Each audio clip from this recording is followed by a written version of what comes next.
नमस्कार भाइयों और बहनों, मेरे चैनल पर आपका मैं फिर से स्वागत करती हूँ। आज श्री दुर्गा सप्तशती पुस्तक में से मैं अध्याय 6 का पाठ करूंगी। तो चलिए शुरू करते हैं।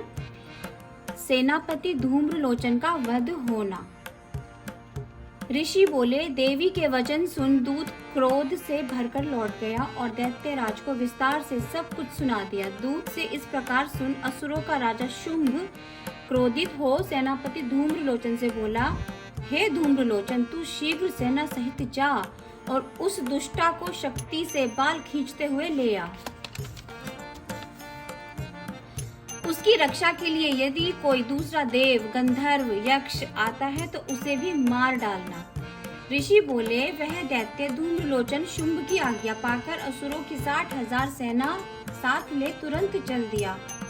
वहां पहुंचकर और हिमालय पर बैठी उस देवी को देख उच्च स्वर से बोला, तुम शुंभ निशुंभ के पास चलो। यदि आज प्रीति पूर्वक आप मेरे स्वामी के पास नहीं चलोगी तो बल पूर्वक केश खींचते हुए ले चलूंगा। देवी बोली, तुम दैत्यराज की आज्ञा से सेना लेकर आए हो और बलवान भी हो, इसलिए यदि मुझे बल पूर्वक ले चलोगे तो मैं क्या कर सकती हूँ। ऋषि बोले, देवी के ऐसा कहने पर धूम्रलोचन देवी पर झपटा, जिसको अंबिका देवी ने हुंकार से ही भस्म कर दिया।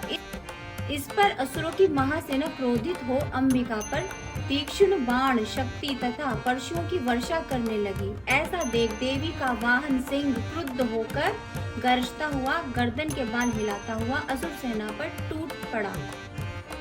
उसने कितने ही असुरों को पंजों के प्रहार से, कितनों को जबड़े से तथा अन्यों को नीचे पटक कर दाढ़ों से फाड़ दिया और किन्हीं के पेट नखों से फाड़ डाले और बहुतों को थप्पड़ मारकर सिर धड़ से अलग कर दिए। उस कहरी ने अनेक असुरों की भुजा व सिर अलग अलग कर डाले और बहुतों के पेट चीरकर उनका रक्तपान किया।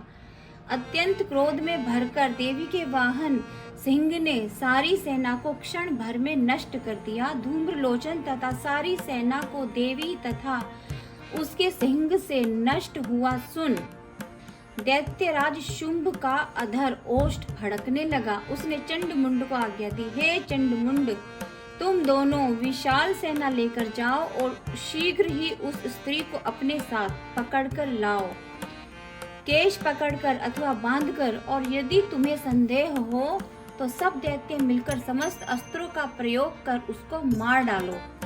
उस दुष्टा और सिंह के मार डालने पर अंबिका को बांधकर तथा साथ लेकर शीघ्र आओ। तो इस प्रकार धूम्रलोचन वध नाम का 6वां अध्याय पूरा हुआ। भाई और बहनों, मुझसे कहीं पर पढ़ते समय कोई गलती हो गई हो तो मैं उसके लिए क्षमा चाहती हूँ। Thank you so much.